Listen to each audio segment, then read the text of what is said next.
नमस्कार, मैं अशोक कुमार पांडे और स्वागत है आपका द क्रेडिबल न्यूज पर। मैंने आपको बताया था कि सुबह सुबह इजराइल ने हमले किए थे ईरान के ऊपर और ईरान के इंफ्रास्ट्रक्चर के साथ साथ कुछ यूनिवर्सिटीज पे और बाकी सारी जगहों पर हमले हुए थे।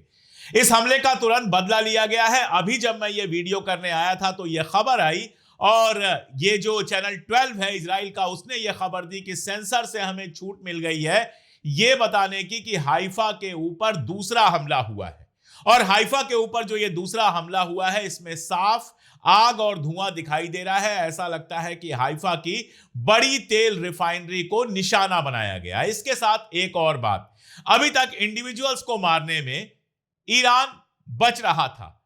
जिस तरह से व्यक्तिगत हत्याएं होती हैं उनसे ईरान बच रहा था, जबकि इजराइल लगातार ईरानियन लीडरशिप से और आईआरजीसी की लीडरशिप से जुड़े लोगों को निशाना बना के मार रहा था। अब ईरान के प्रवक्ता ने बिल्कुल साफ कहा है कि अगले जो हमारे निशाने होंगे वो खाड़ी के अंदर और इजराइल के अंदर, दोनों के अंदर जो अमेरिकी और ज़ायनिस्ट ऑफिसर्स हैं, आर्मी ऑफिसर्स हैं, पॉलिटिशियंस हैं, वो हमारे निशाने होंगे और अब हम उनको सीधे निशाना करके मारेंगे। यानी एस्केलेशन को अगर आप देखें तो एस्केलेशन और तेजी के साथ बढ़ता जा रहा है, घटने का कहीं नाम नहीं ले रहा है। ट्रंप ने बहुत क्लियर कर दिया कि उसका सारा इंटरेस्ट तेल में है, यानी वो ईरान का तेल चाहता है।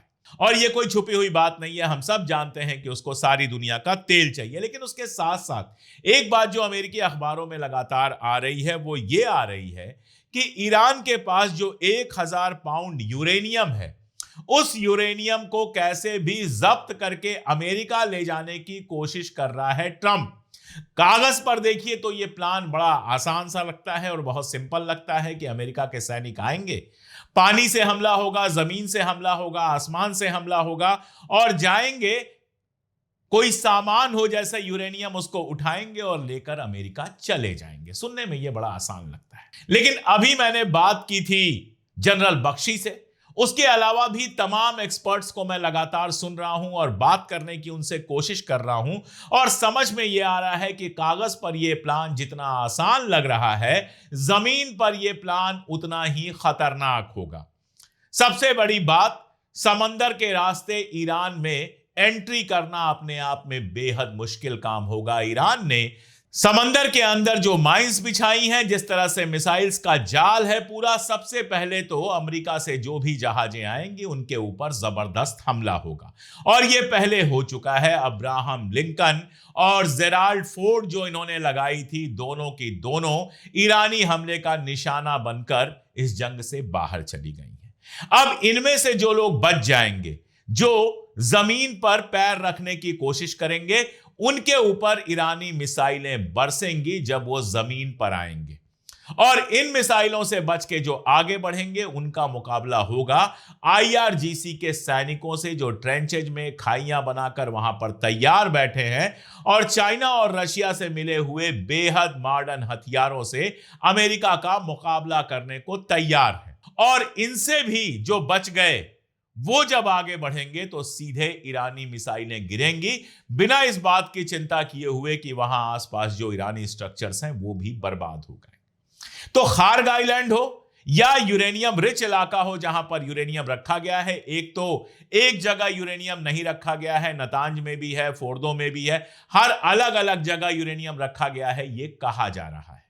दूसरा, वहां पहुंचने के जो मुश्किलात हैं वो मैंने आपको बता दिए। और तीसरा, ये जो यूरेनियम रखा गया है, बताया यह जा रहा है कि पहाड़ों के नीचे बहुत गहरी सुरंगें बनाकर रखा गया है। इसीलिए जो इनके बॉम्ब्स होते हैं, जो इनके बॉम्ब जमीन के नीचे जाकर चीजों को मार सकते हैं, बंकर बॉम्ब जिनको कहते हैं, ये वो बंकर बॉम्ब वहां तक पहुंच नहीं सकते।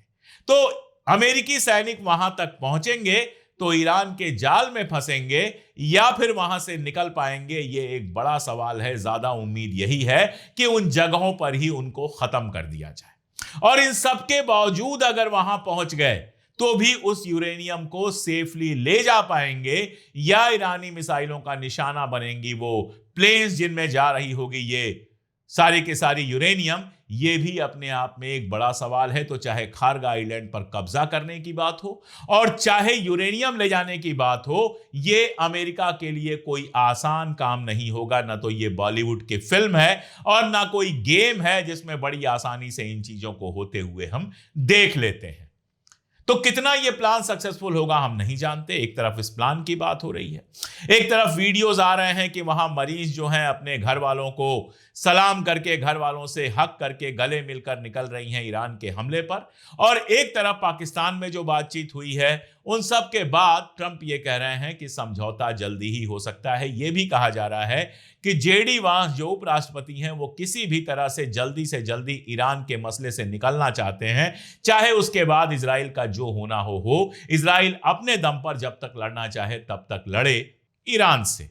और अगर अमेरिका निकल गया, अकेले इजराइल को ईरान से लड़ना हुआ, तो क्या हाल होगा उसका अंदाजा आप भी लगा सकते हैं। और उसका अंदाजा अमेरिका भी और इजराइल भी बहुत कायदे से लगा सकता है। इसलिए अमेरिका के निकलने का मतलब होगा इस जंग को खत्म करने की बात करेगा इजराइल। देखिए, अगले 10 दिन बेहद इंपॉर्टेंट हैं। या तो 10 दिन में यह जंग बिल्कुल दूसरे लेवल पर पहुंच जाएगी और या फिर हमें आपको कोई समझौता दिखाई देगा। इस बीच में ऐसी भी खबरें आई कि IRGC और पजेश्कियन के बीच में तनातनी चल रही है। ऐसी खबरें जो आ रही हैं वो खासतौर पर अमेरिका के जर्नलिस्ट दे रहे हैं, लेकिन कोई सोर्स नहीं दे रहे हैं। तो उनको यह खबर ईरान के अंदर से मिल रही है या उनके अपने दिमाग की उपज है, ये हम नहीं जानते। एक पक्की खबर हमारे पास है जो हम आप तक पहुंचा रहे हैं। जो इनका ओरिजिनल प्लान था कुर्दों को एक्टिवेट करने का, और कुर्द आकर ईरान के ऊपर हमला करेंगे और अंदर से सरकार पलट देंगे, वो कैसे फेल हुआ, इसको लेकर खबर हमारे पास है। और ये तुर्की के अखबार ने छापी है बहुत डिटेल में। 2 खबरें छापी हैं। पहली खबर यह बताती है कि यह प्लान पूरी तरह से फेल हो गया, क्योंकि ईरान के पास पूरी इंटेलिजेंस थी, पूरी जानकारी थी, और अगर कुर्दिश जो फोर्सेस हैं वो आगे बढ़ती तो उनके ऊपर जबरदस्त हमला होता, और वो आगे नहीं बढ़ पाती। और दूसरी खबर ये बताती है कि तुर्की ने ये कहा कि किसी भी हालत में हम कुर्दिश फौजों का इस्तेमाल नहीं करने देंगे ईरान के खिलाफ। अगर कुर्दिश फौजों को एक्टिवेट किया जाएगा ईरान के खिलाफ, तो हम उनके ऊपर हमला कर देंगे, यहां से ही आगे नहीं बढ़ने देंगे। अब इसकी वजह बहुत साफ समझ में आती है। ईरान में अगर इस तरह का डिस्टरबेंस होता और ईरान गिर जाता, तो अगला निशाना तुर्की था। तुर्की ये बात बहुत कायदे से समझ रहा है। इसलिए इस बार तुर्की के जो बयानात आ रहे हैं और जो हरकतें भी हैं, वो दोनों मजेदार हैं। जैसे फिदान जो वहां के विदेश मंत्री हैं, उनका बयान आया और उन्होंने कहा कि मिडिल ईस्ट में जितने बवाल हैं उसके जड़ में सिर्फ और सिर्फ इजराइल है। सिर्फ इजराइल है जो यहां पर रोज नए नए तमाशे करता है और रोज नई नई लड़ाइयां शुरू करता है। और ये एक ऐसी बात है कि कोई भी अगर आंख खोलकर देखेगा तो उसको दिखाई देगा। आप एक इलाके पर उंगली रखिए जहां लड़ाई चल रही हो, जहां बवाल चल रहा हो, और 2 मिनट देखेंगे तो समझ में आ जाएगा कि यह सारा तमाशा इजराइल का किया हुआ है।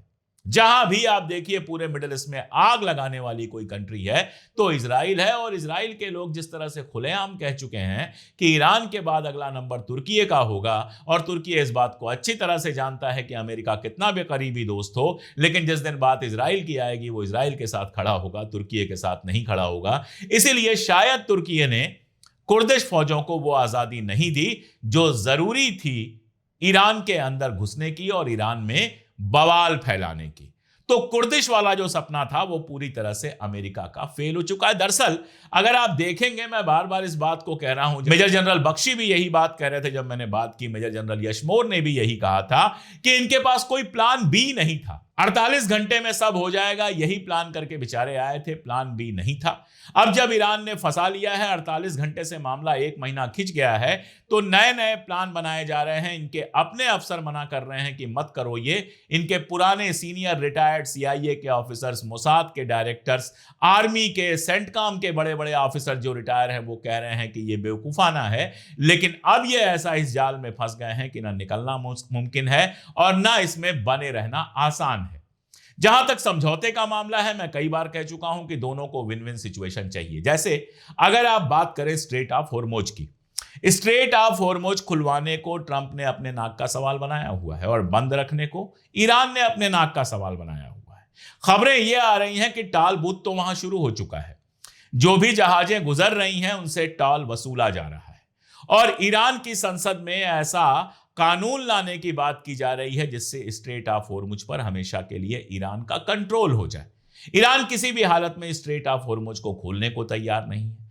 तो ट्रंप समझौता करेंगे क्योंकि उन्होंने कहा था हो सकता है हम और ईरान मिलकर इसको चलाएं, तो कोई समझौता होगा, कोई रास्ता निकलेगा। क्योंकि देखिए एक बात मैं आपको साफ करूं, जंग की बड़ी बड़ी बातें करना आसान है, लेकिन ईरान में भी जितना नुकसान हो रहा है, यूनिवर्सिटीज पे बम गिरे हैं, वाटर फैसिलिटीज पे गिरे हैं, पावर स्ट्रक्चर पर गिरे हैं, कई सारे सीनियर्स मारे गए हैं, घरों पे गिरे हैं, ऐसा कुछ नहीं है। एक डेयरी का उद्योग था, उसके ऊपर बम गिरा है, तो ईरान को भी नुकसान कम नहीं हुआ है। यह अलग बात है कि अगर इस दौर में देखें तो ईरान का जो तेल की बिक्री है वो बढ़ गई है। 1.5 से 1.8 मिलियन बीपीडी कच्चा तेल जो है, क्रूड ऑयल लगातार ईरान बेच रहा है। ईरान के तेल की बिक्री बढ़ गई है, लेकिन इसके बावजूद ईरान का नुकसान बहुत हुआ है। नुकसान सबका हुआ है, मिडिल ईस्ट में शायद ही कोई ऐसा मुल्क है जिसका नुकसान नहीं हुआ है। और नुकसान इजराइल का भी बहुत हुआ है, लेकिन जैसा मैं बार बार कहता हूं कि इजराइल का नुकसान तो अमेरिका पूरा कर देगा। इन मुल्कों के लिए नुकसान पूरा करना आसान नहीं होगा। जो टूटे हैं, जले हैं सेंटर, जिनको बर्बाद किया गया है, उनको बनाने में बरसों लग जाएंगे और ईरानियन इकॉनमी को भी बहुत ज्यादा मुश्किलात का सामना करना पड़ेगा। तो मुझे लगता है कि ईरान के अंदर भी जरूर यह बात हो रही होगी कि इस जंग को अनंत काल तक नहीं चलाया जा सकता है, इस जंग को कहीं ना कहीं खत्म करना होगा। लेकिन अगर अमेरिका अपनी गुंडागर्दी पर लगा रहेगा, अगर अमेरिका लगातार इसको एस्केलेट करता रहेगा, तो फिर ईरान जिस मूड में है उस मूड में यह जंग 6 महीने चलेगी या साल भर चलेगी, हम नहीं जानते। यह जंग लगातार खिंचती चली जाएगी। और सबसे ज्यादा जो इसका असर हुआ है वो हुआ है गल्फ कंट्रीज पे। जैसे यूएई की बात करें, जब से यूएई बना है 1971 के आसपास यूएई पूरी तरह से बनता है, रास अल खेमा वगैरह सब उसमें शामिल होते हैं, यूनाइटेड अरब एमिरेट्स बनता है, तब से लेके अभी तक यूएई आमतौर पर अपनी जमीन पर किसी जंग में शामिल नहीं हुआ है। और वो एक ऐसे मुल्क के रूप में डेवलप हुआ है जो मिडिल ईस्ट में रहते हुए भी अमेरिकन ज्यादा लगता था या लगता है, जहां दुनिया भर के लोग बसे हुए हैं, जहां इंडस्ट्रीज हैं, और आप कह सकते हैं एक तरह की मनी लॉन्ड्रिंग मशीन है। कोई कहीं से पैसा लेके आए, वहां पे सारी ब्लैक मनी वाइट हो जाती है। और इसका फायदा यह हुआ है कि यूएई एक मल्टीनेशनल इंटरनेशनल हब बना है, जहां दुनिया भर के लोग रेजिडेंसी पाना चाहते हैं, मकान खरीदना चाहते हैं। लेकिन इस जंग ने यूएई को भी अच्छा खासा नुकसान पहुंचाया है। यह नुकसान माली टर्म्स में तो है ही, रेपुटेशन के टर्म में है कि अब कोई यह नहीं कह पाएगा कि यूएई में जंग नहीं होती। यूएई ईरान के बीच में ऐसा नहीं है कोई बड़ा अच्छा रिश्ता रहा है, रिश्तों में दिक्कत बहुत सारी रही है। कम से कम 3 ऐसे आप कह सकते हैं टापू हैं जिन टापुओं के मालिकाने को लेकर बात चलती रही है। जैसे आप जो नक्शा देख रहे हैं उसमें ग्रेट तुनब दिख रहा है, लेसर तुन दिख रहा है और अबू मूसा दिख रहा है।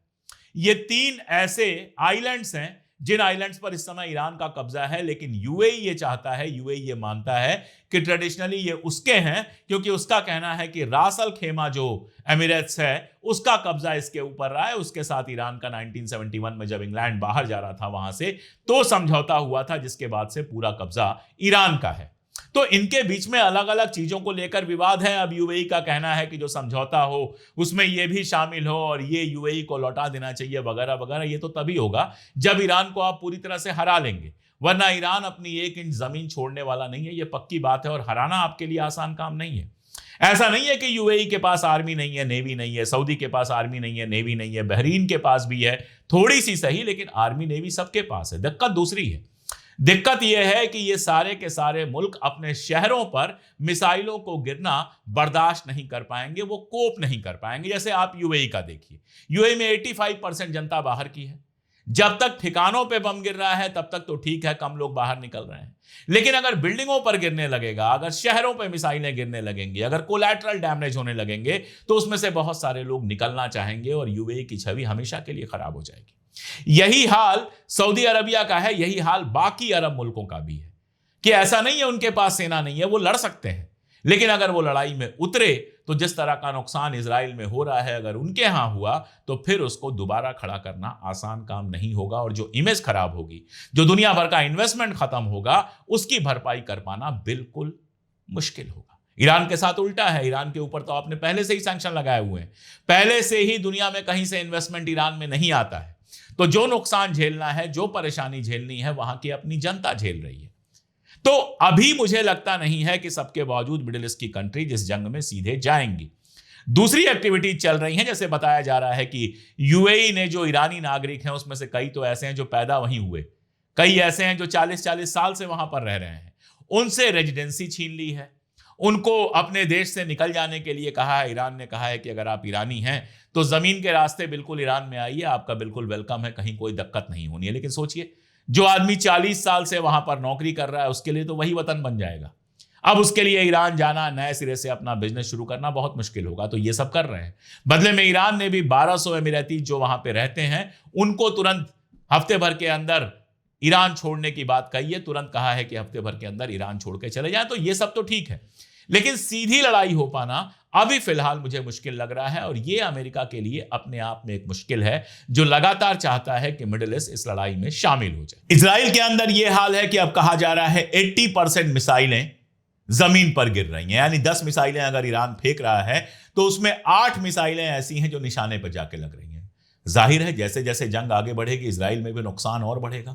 इधर पिछले दिनों से हम लगातार देख रहे हैं कि सारे सेंसर के बावजूद इस तरह की तस्वीरें लगातार आ रही हैं। वहां के भी पावर सेक्टर पर हमला हो रहा है, वहां की भी रिफाइनरी पर हमला हो रहा है।